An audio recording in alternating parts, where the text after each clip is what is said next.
നമസ്കാരം. മലയാളി വാർത്ത ഇൻസൈഡിലേക്ക് സ്വാഗതം. പേർഷ്യൻ ഗൾഫിലെ അനാഥമുത്തെന്നറിയപ്പെടുന്ന കാർഗ് ദ്വീപിന് നേർക്ക് അമേരിക്ക നടത്തിയ ആക്രമണം. ബുഷഹർ പ്രവിശ്യയിലെ ഈ ചെറിയ പവിഴപ്പുറ്റ് ഇറാനികൾക്കിടയിൽ നിരോധിത ദ്വീപായി അറിയപ്പെടുന്നു. ഇസ്ലാമിക് റവല്യൂഷണറി ഗാർഡ് കോർപ്സ് കാവൽ നിൽക്കുന്ന ആ ദ്വീപിലേക്ക് സാധാരണക്കാർക്ക് പ്രവേശനമില്ല.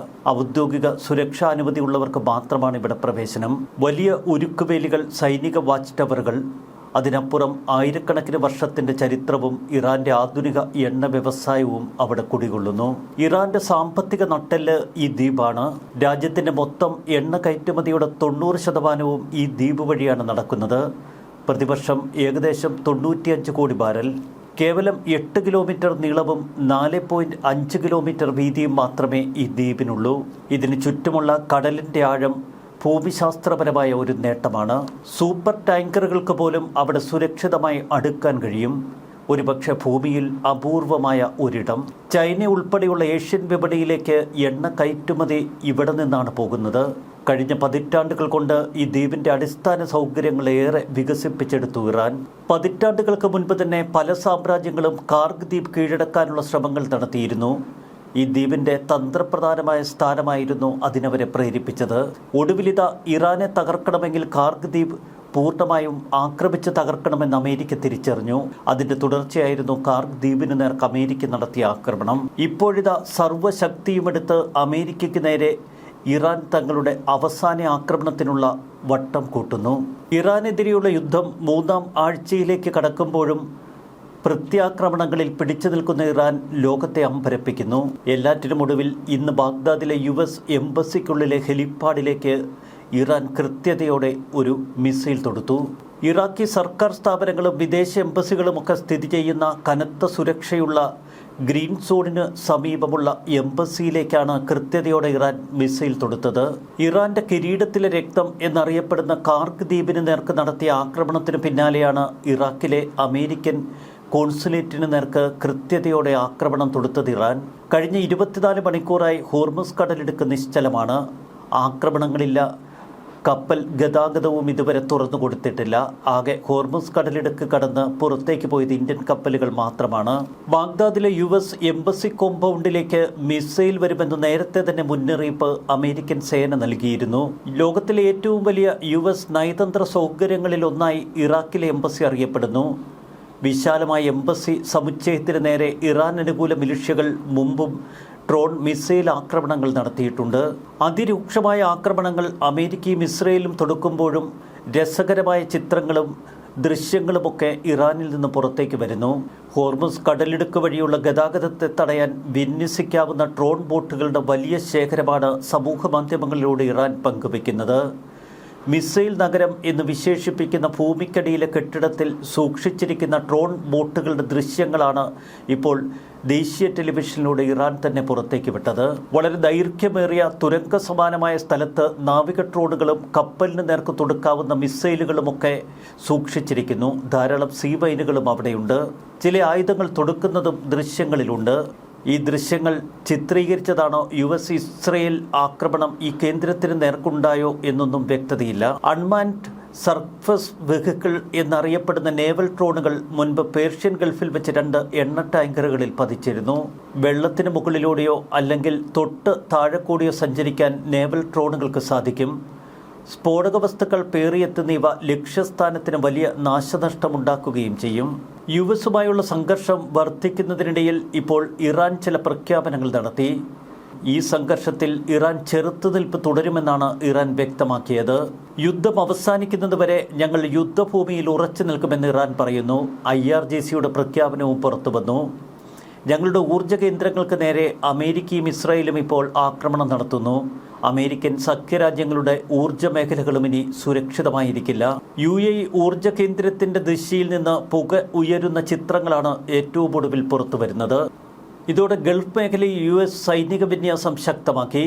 യുദ്ധം നീളുമെന്നുറപ്പായ സാഹചര്യത്തിൽ ഗൾഫ് മേഖലയിലെ രാജ്യങ്ങൾ അതീവ ജാഗ്രതയിലാണ്. കാർഗ് ദ്വീപിലെ ആക്രമണത്തോടെ എണ്ണവില വീണ്ടും ഉയരുന്ന സ്ഥിതിവിശേഷത്തിലെത്തി. UAEയിൽ ഇറാൻ ആക്രമണം കടുപ്പിക്കുകയാണ്. ഫുജറയിലെ ഓയിൽ ഇൻഡസ്ട്രി സോണിലേക്കായിരുന്നു ഏറ്റവും ഒടുവിൽ നടന്ന ആക്രമണം. വ്യോമ പ്രതിരോധ സംവിധാനം ഡ്രോണുകളെ തകർത്തു. എന്നാൽ ഡ്രോൺ അവശിഷ്ടങ്ങൾ വീണ് മേഖലയിൽ തീപിടുത്തമുണ്ടായി. സംഘർഷം വർദ്ധിക്കുന്നതിനിടയിൽ ജപ്പാനിലെ ഒക്കിനാവയിലുള്ള താവളത്തിൽ നിന്ന് 2500 മറീനുകൾ പുറപ്പെട്ടു. USS ട്രിപ്പോളി എന്ന യുദ്ധക്കപ്പലിലാണ് അവരുടെ യാത്ര. പ്രതിസന്ധി ഉണ്ടായാൽ ഉടനടി പ്രതികരിക്കുകയാണ് സൈന്യത്തിന്റെ ലക്ഷ്യം. ഇറാന്റെ ഏതെങ്കിലും പ്രദേശം പിടിച്ചെടുത്ത് തങ്ങളുടെ സൈനിക താവളമാക്കാനുള്ള നീക്കം അമേരിക്ക സ്വീകരിക്കാനിടയുണ്ട് എന്ന് യുദ്ധവിദഗ്ധർ പറയുന്നു. കരയിലും കടലിലുമൊക്കെ പോരാടാൻ വൈദഗ്ധ്യമുള്ള മറീനുകളെയാണ് ഇപ്പോൾ അമേരിക്ക അയച്ചിരിക്കുന്നത്. ഇറാനെതിരെയുള്ള യുദ്ധത്തിൽ വിന്യസിക്കപ്പെടുന്ന ആദ്യ കരസേനാ വിഭാഗം എന്നാണ് ഇവരെ വിശേഷിപ്പിച്ചിരിക്കുന്നത്. അമേരിക്ക കൂടുതൽ സൈനിക ശേഷി വർദ്ധിപ്പിക്കുന്ന കാഴ്ച യുദ്ധം നീണ്ടേക്കാം എന്ന സൈനിക വിദഗ്ധരുടെ അനുമാനം ശരിവെക്കുന്നു. ഇറാന്റെ എണ്ണപ്പാടങ്ങൾ തങ്ങൾ ലക്ഷ്യമിടുമെന്നാണ് അമേരിക്ക ഇപ്പോൾ വ്യക്തമാക്കിയിരിക്കുന്നത്. അങ്ങനെയെങ്കിൽ അമേരിക്കൻ സഖ്യരാജ്യങ്ങളുടെ ഊർജ്ജ മേഖലകൾ തകർത്ത് ചാരമാക്കുമെന്ന് ഇറാന്റെ മുന്നറിയിപ്പ്. ഭീരുക്കളെപ്പോലെ ഭയന്ന് ഇറാൻ ഭരണകൂടം ബങ്കറിൽ ഒളിച്ചിരിക്കുകയാണ് എന്ന അമേരിക്കൻ പരിഹാസങ്ങൾ ഇല്ലാതാക്കാൻ ഇപ്പോഴിതാ വലിയ നേതാക്കൾ തെരുവിലേക്കിറങ്ങി. ഇറാന്റെ ഭരണ നേതൃത്വമാണ് തെരുവിൽ ജനങ്ങൾക്കൊപ്പം നടന്നു നീങ്ങുന്ന ദൃശ്യങ്ങൾ ഇറാൻ വാർത്താ ഏജൻസികൾ പുറത്തുവിട്ടത്.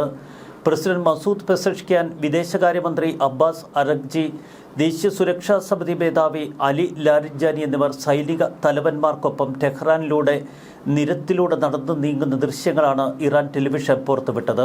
റമസാനിലെ അവസാന വെള്ളി ഖുദ്സ് ദിനമായി ആചരിക്കുന്നതിന്റെ ഭാഗമായി ടെഹ്റാനിൽ നടന്ന കൂറ്റൻ റാലി. ഇതിൽ അമേരിക്കയ്ക്കും ഇസ്രായേലിനുമെതിരെ മുദ്രാവാക്യങ്ങൾ മുഴങ്ങിക്കേട്ടു. ഈ റാലിയിൽ പെസഷ്ക്യാനും സംഘവും മാർച്ച് ചെയ്യുന്ന ദൃശ്യങ്ങളാണ് ഇറാൻ ടെലിവിഷൻ പുറത്തുവിട്ടത്. ഇറാന് വ്യോമസേനയില്ല, അവരുടെ ആകാശത്ത് തങ്ങൾ സ്വൈര്യവിഹാരം നടത്തുകയാണ്, ടെഹ്റാനിൽ കനത്ത ആക്രമണമാണ് നടത്തുന്നത് എന്നൊക്കെ അമേരിക്കയും ഇസ്രയേലും അവകാശവാദം ഉന്നയിക്കുന്നതിനിടയിലാണ് ഇപ്പോൾ ദേശീയ നേതാക്കളുടെ ഈ സഞ്ചാരം. ഇറാന്റെ ഭരണ നേതൃത്വം എലികളെപ്പോലെ മാളത്തിൽ ഒളിച്ചിരിക്കുകയാണ് എന്ന് പലവട്ടം അമേരിക്ക പരിഹസിച്ചിരുന്നു. അവർക്ക് പുറത്തിറങ്ങാൻ ഭയമെന്നാണ് US secretary of war Pete ഗെക്സത്ത് വാർത്താ സമ്മേളനത്തിൽ പരിഹസിച്ചത്. ഇതിനു മറുപടിയായി അലി ലാരിജാനി തന്നെ രംഗത്തെത്തി. മിസ്റ്റർ ഹെക്സത്ത്, ഞങ്ങളുടെ നേതാക്കൾ എല്ലായ്പ്പോഴും ഇപ്പോഴും ജനങ്ങൾക്ക് നടുവിലാണ്, പക്ഷേ നിങ്ങളുടെ നേതാക്കളോ അവർ എപ്സ്റ്റീൻ ദ്വീപിലാണ്. ഇറാന്റെ ജുഡീഷ്യറി തലവനായ ഹുസൈൻ മാധ്യമങ്ങളോട് സംസാരിക്കുന്ന ദൃശ്യങ്ങൾ പുറത്തുവന്നു. അദ്ദേഹം നിൽക്കുന്നതിന് സമീപത്തായി ഒരു മിസൈൽ ആക്രമണം. എന്നാൽ സ്ഥലത്ത് നിന്ന് പിൻവാങ്ങാതെയായിരുന്നു അദ്ദേഹത്തിന്റെ സംസാരം. പരിക്കേറ്റ് ചികിത്സയിൽ തുടരുകയാണ് ഇപ്പോഴും മുജ്തബ ഖമനേയിയുടെ ദൃശ്യങ്ങൾ പുറത്തു വന്നിട്ടില്ല. UAE തന്ത്രപ്രധാന കേന്ദ്രങ്ങളിലേക്ക് ഇപ്പോൾ ആക്രമണം വ്യാപിപ്പിച്ചിരിക്കുകയാണ് ഇറാൻ.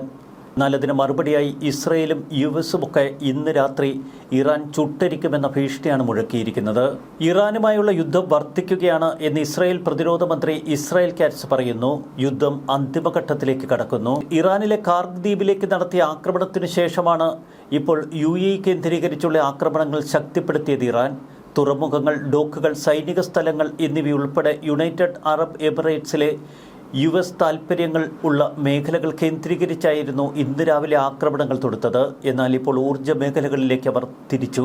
UAE താമസക്കാർ, തുറമുഖങ്ങൾ, ഡോക്കുകൾ, US സൈനിക ഷെൽട്ടറുകൾ എന്നിവ ഒഴിഞ്ഞു പോകണമെന്നാണ് IRGC ആവശ്യപ്പെടുന്നത്. യുദ്ധം കടുപ്പിക്കാനുള്ള ഇറാൻ നീക്കത്തിന് അതിൻ്റേതായ തലത്തിൽ മറുപടി നൽകാൻ ഒരുങ്ങുകയാണ് അമേരിക്ക. കൂടുതൽ ശക്തമായ ആക്രമണങ്ങളിലേക്ക് അമേരിക്ക കടക്കുന്നു. എന്തിനാണ് ഇപ്പോഴും ഇറാൻ ഇങ്ങനെ മസ്സിൽ പിടിക്കുന്നത് എന്ന് ലോകത്തിന് മനസ്സിലാകുന്നില്ല. ന്യൂസ് ഡെസ്ക് മലയാളി വാർത്ത ഇൻസൈറ്റ്.